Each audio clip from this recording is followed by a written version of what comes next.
Muy buenas tardes, hoy es viernes 9 de marzo y les contamos las noticias más importantes de la actualidad. En el panorama internacional, más de 7.000 muertos en Siria a tenor de sus represalias.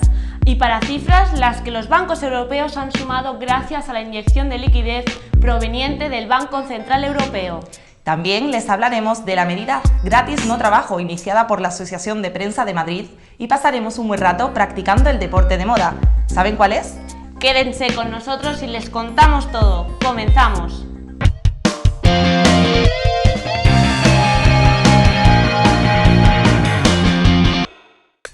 Son las últimas imágenes de la brutal represión en Siria.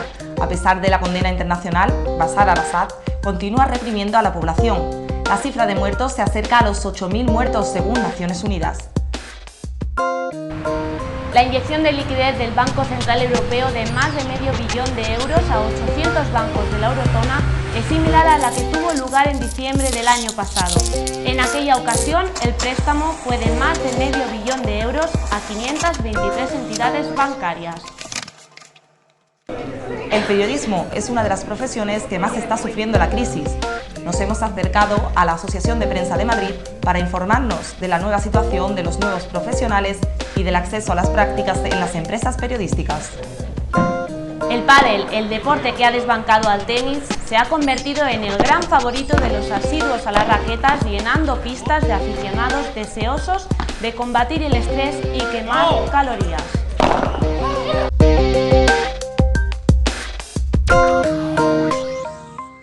Nueva jornada de violencia en Siria. El gobierno ha respondido a las protestas de los opositores con más bombardeos en Homs. La comunidad internacional sigue aumentando su presión sobre Bashar al-Assad ante una masacre que se ha cobrado más de 7.500 víctimas según las Naciones Unidas. La exministra de Asuntos Exteriores, Trinidad Jiménez, ha condenado la situación en declaraciones exclusivas para Canal Nebrija. Este es el sonido de la represión. Así es el día a día en Siria. Los bombardeos del ejército de Bashar al-Assad son constantes. Los ataques del gobierno se intensifican en Homs, ciudad tomada por la oposición al régimen.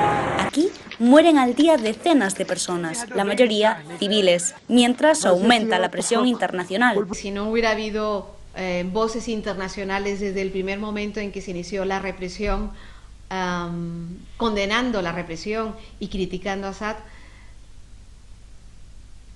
hubiera sido más difícil para la oposición sentirse respaldado, a pesar de que están matándolos. Pero la condena internacional parece no tener efecto, porque la represión no cesa. La situación humanitaria también es crítica. Las autoridades sirias mantienen el bloqueo de los suministros de la Cruz Roja a la ciudad de Homs, la más castigada por el régimen de Bashar al-Assad. No hemos conseguido, ni desde la Unión Europea, ni desde España, ni bilateralmente otros países, poder establecer corredores humanitarios. Mari Colvin y Remi Ochlik, periodistas occidentales, han sido dos de las últimas víctimas de esta tragedia, que ya ha costado la vida a más de 7.500 personas.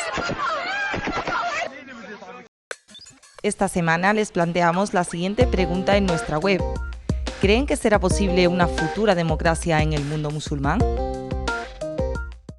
Faltan 7 meses para las elecciones presidenciales de Venezuela. El 7 de octubre será una fecha histórica donde los venezolanos, a través del voto, decidirán el futuro del país. El actual presidente Hugo Chávez busca la reelección y, de resultar victorioso, sería su cuarto periodo como presidente y alcanzaría los 20 años en el poder. Enrique Caprile, con 39 años y una larga carrera política, fue electo en las primarias como candidato único de la oposición. Actualmente es el gobernador del estado de Miranda. Dos candidatos, dos ideologías, es este panorama para las elecciones presidenciales de Venezuela. Hugo Chávez apuesta a la reelección. A pesar de su optimismo, lo cierto es que Chávez se encuentra en Cuba recuperándose de una intervención quirúrgica. En la otra cara de la moneda está Enrique Capriles, electo en primarias como candidato único de oposición. Momento histórico en el que el voto será el principal protagonista. Alrededor de 50.000 venezolanos viven en España y solamente 12.000 están inscritos en el registro electoral para votar desde este país en las próximas elecciones presidenciales de octubre de 2012. Venezuela, rica en petróleo, pero la pobreza en las calles ha llevado a su capital a ser la tercera ciudad más insegura del mundo.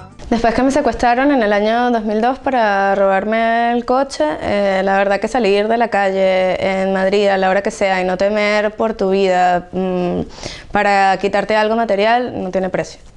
Quería venir a un sitio que fuera seguro y en donde pudiera pues estudiar en paz.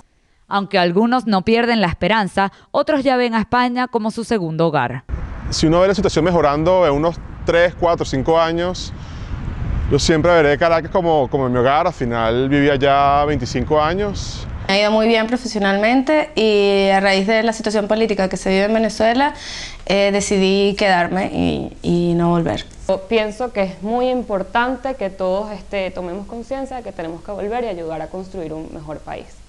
Ambos candidatos pondrán toda la carne en el asador y veremos en qué queda el futuro del país y de sus exiliados. El próximo 1 de julio se celebrarán las elecciones federales de México. Será un año de importantes cambios políticos debido a la situación actual de elecciones y transiciones políticas en las que se encuentra el país. ¿Qué esperan realmente los mexicanos ante la problemática social que vive el país? Fortalecer nuestro sistema político, nuestro sistema judicial y sobre todo recuperar un Estado mexicano que tuvo su prestigio durante muchos años como un líder, ¿no?, a nivel internacional. Que todos hagamos un esfuerzo como mexicanos para que la violencia que estos últimos años ha perturbado tanto la vida que hay en México, pues esto cambie, que hagamos todos nuestro esfuerzo desde el lugar que estemos y la posición que tengamos. El clima de inseguridad que ha provocado el narcotráfico y la política del gobierno mexicano han desatado muertes, secuestro, robo, pérdida de inversiones, desempleo, entre otras cosas, hasta el grado de obligar a muchas familias a emigrar a otros países. Como la esperanza es lo último que se pierde, esperemos que los cambios sean favorables.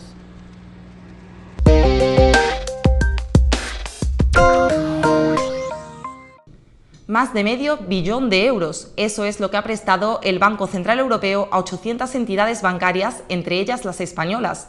Un préstamo con 3 años de plazo y al 1% de interés que ha llegado a ser calificado por los analistas como la barra libre financiera. El Banco Central Europeo bate récords en préstamo monetario, otorgando más de medio billón de euros a 800 bancos privados europeos. La segunda macrosubasta de la entidad presidida por Draghi supera la de diciembre, cuando 523 bancos solicitaron 489.000 millones de euros.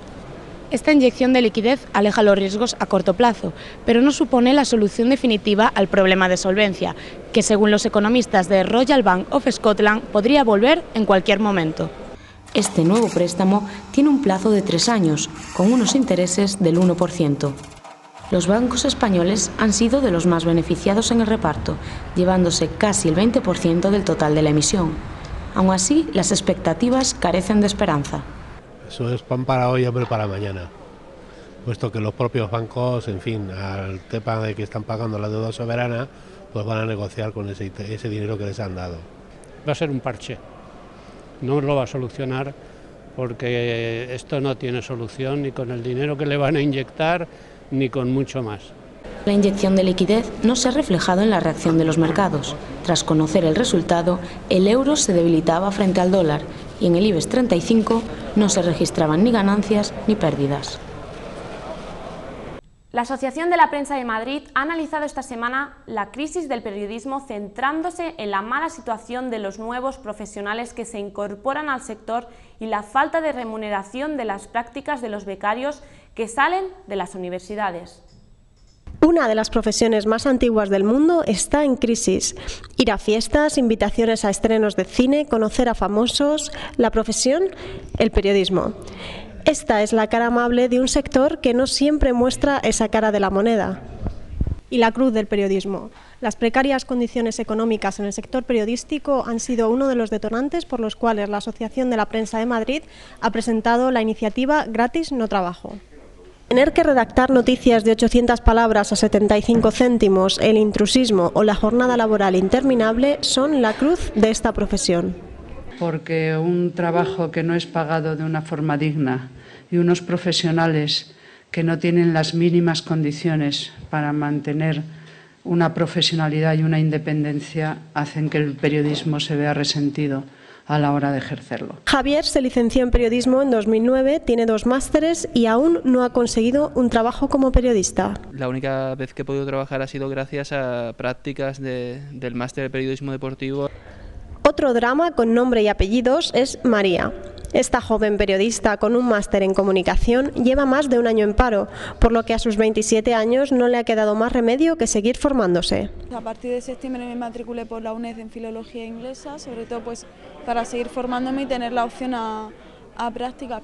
En la Asociación de la Prensa de Madrid sostienen que el principal problema es la proliferación de chiringuitos, pues no se merece el otro nombre, de chiringuitos pseudoperiodísticos. Creo que estáis muy bien formados, que sabéis hacer muy bien las cosas y que hay gente lista que se quiere aprovechar de vosotros, ¿no?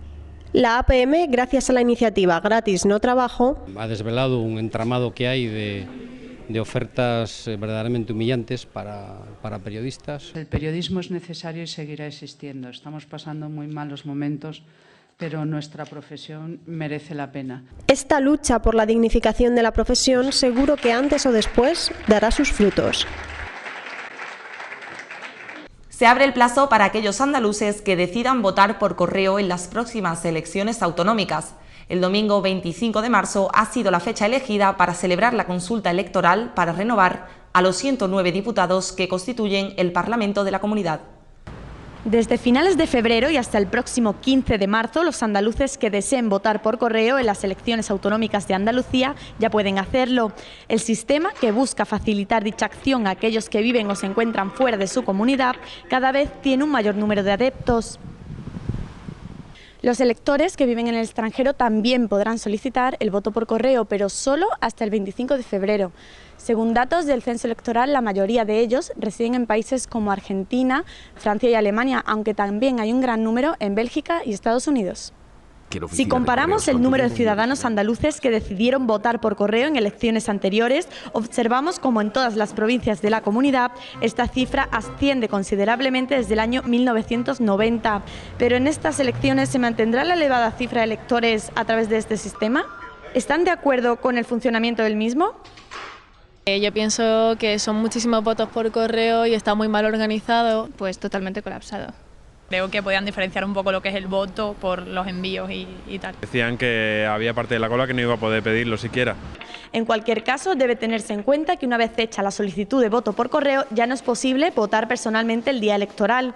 Las elecciones de Andalucía 2012 serán las 9ª elecciones autonómicas andaluzas desde la aprobación del Estatuto de Autonomía en 1981 y servirán para renovar a los 109 diputados del Parlamento. ¿Te interesa votar? Junta de Andalucía. Un viaje al pasado. Esto es lo que propone Caixa Forum con una exposición dedicada a los ballets rusos de Diaghilev. En la exposición se puede ver una gran muestra de trajes y carteles de las representaciones de principios del siglo XX. Para ayudar al público en este viaje, la exposición cuenta con diferentes maquetas de escenografías, trajes de las distintas obras, carteles publicitarios de los teatros en los que se representaron y un documental que repasa la vida y obra del empresario ruso. También se puede ver la única filmación conocida hasta la fecha de una actuación en Suiza en 1928. La obra social La Caixa incide en su voluntad de dar a conocer al gran público un episodio más del arte de las primeras vanguardias del siglo XX, como fueron los ballets rusos de Diaghilev. Diaghilev tuvo la visión de aunar en un solo espectáculo lo mejor de las artes de su época. Así pues, pueden verse en sus obras diseños de Picasso, coreografías de Massin, bailarines como Nijinsky y música de Falla o Stravinsky, interpretada por los mejores músicos de principios del siglo XX. En esta exposición se ha añadido una sala en la que se explica la relación que los ballets rusos mantuvieron con España. También se puede ver una producción audiovisual que muestra la llegada a Cádiz de los ballets rusos, donde fueron recibidos por Manuel de Falla. Mientras Europa se ensombrecía bajo la mayor guerra conocida hasta el momento, Diaghilev vio en España el lugar idóneo en el que refugiar su espectáculo. Gracias a la protección de Alfonso XIII, la compañía viajó hasta nuestro país, donde creó grandes obras como El sombrero de tres picos o Las Meninas, colaborando con los mejores músicos y pintores de la época. Las 3:30, poeta tumbado, sueños de una noche de verano. Estas son algunas de las obras del Chagall, que adorna una de las salas del Museo Thyssen. Más de 150 obras muestran la conciencia de este autor franco-ruso, considerado el propulsor del arte surrealista del siglo XX. Un mundo colorista que despierta el alma de los más apagados. La felicidad colorista de Marc Chagall llega por primera vez a nuestro país. El Museo Thyssen, a través de un monográfico, muestra el alma de este pintor, considerado el padre del surrealismo del arte del siglo XX.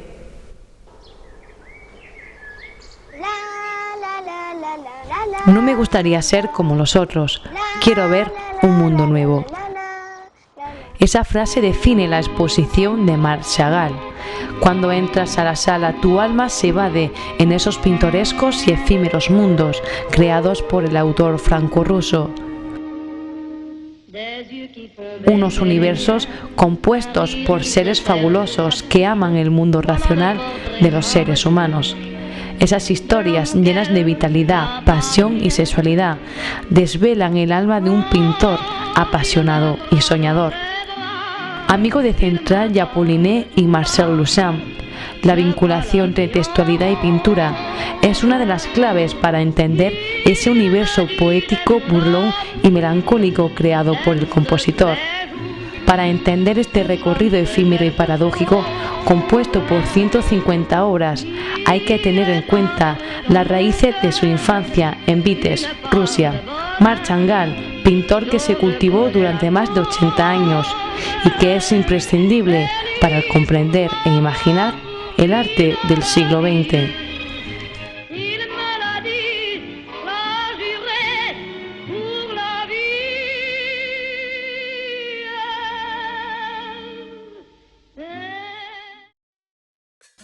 Y este es el resultado de la pregunta web que les formulábamos hoy. ¿Creen que será posible una futura democracia en el mundo musulmán?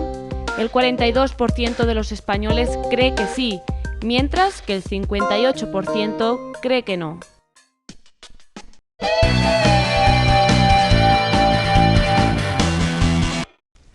Vuelven los 80, pero no solo en la moda, ahora es el pádel el nuevo rey de la pista.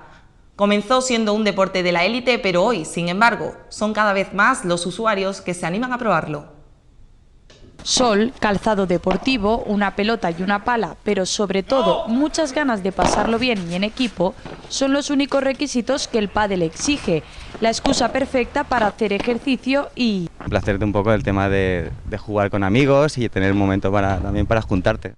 Estas instalaciones nunca están vacías. Jóvenes, adultos, este deporte no conoce de edades. Quienes lo practican dicen que engancha.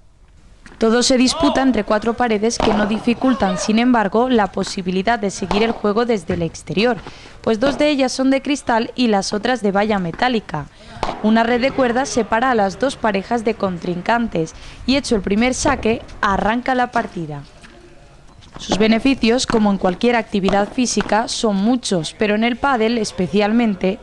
Mueves todos los músculos y te desoxidas un poquito. Económico y placentero, dos virtudes a las que nunca se les podría decir que no. ¿Quién será entonces el próximo en lanzar? Y hasta aquí las noticias de hoy. Muchas gracias por su atención. Que pasen una feliz semana y hasta dentro de 15 días, si ustedes quieren, aquí, en Canal Nebrija.